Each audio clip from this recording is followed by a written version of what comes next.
Hi, hello guys, welcome to the channel.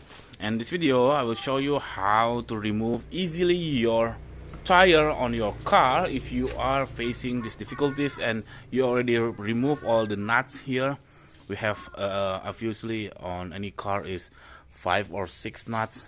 If already remove all the nuts and then you found difficulties to remove the tires, what you have to do, you have to kick this tire using your heel like this from this side and then from other side. You just gently kick your tire until it's easy to open. So follow this step so you can open your tires easily. That's it. This very simple tutorial. I hope you can solve your problem about flat tire or leaking tire or anything. Okay, thank you for watching. If you think this content is helpful for you, you can click thanks on down below. Really appreciate that. Thank you. Bye bye.